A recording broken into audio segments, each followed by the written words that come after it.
Ladies and gentlemen, the very word secrecy is repugnant in a free and open society, and we are, as a people, inherently and historically opposed to secret societies, to secret oaths, and to secret proceedings.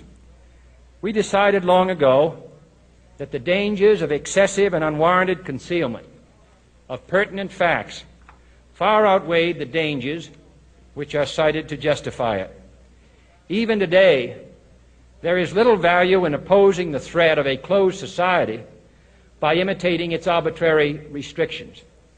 Even today, there is little value in ensuring the survival of our nation if our traditions do not survive with it. And there is very grave danger that an announced need for increased security will be seized upon by those anxious to expand its meaning to the very limits of official censorship and concealment. That I do not intend to permit to the extent that it's in my control.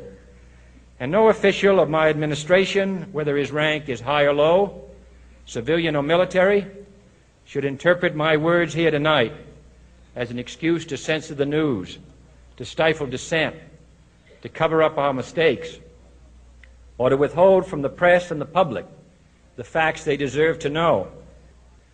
For we are opposed around the world by a monolithic and ruthless conspiracy that relies primarily on covert means for expanding its sphere of influence, on infiltration instead of invasion, on subversion instead of elections, on intimidation instead of free choice, on guerrillas by night instead of armies by day. It is a system which has conscripted vast human and material resources into the building of a tightly knit, highly efficient machine that combines military, diplomatic, intelligence, economic, scientific, and political operations.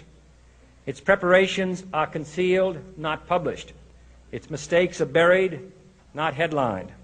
Its dissenters are silenced, not praised. No expenditure is questioned, no rumor is printed, no secret is revealed. No president should fear public scrutiny of his program, for from that scrutiny comes understanding, and from that understanding comes support or opposition, and both are necessary. I am not asking your newspapers to support an administration, but I am asking your help in the tremendous task of informing and alerting the American people. For I have complete confidence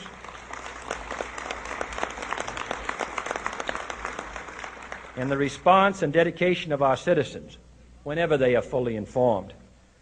I not only could not stifle controversy among your readers, I welcome it.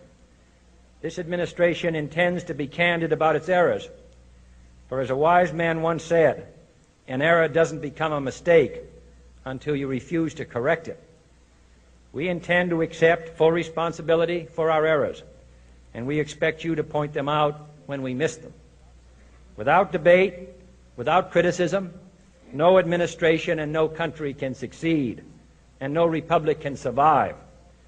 That is why the Athenian lawmaker Solon decreed it a crime for any citizen to shrink from controversy.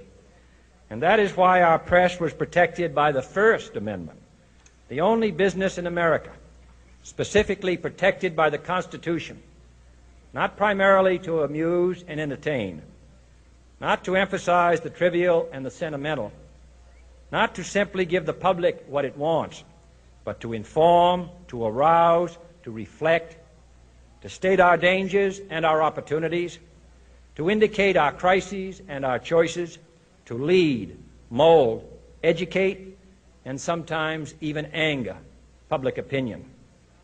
This means greater coverage and analysis of international news, for it is no longer far away and foreign, but close at hand and local.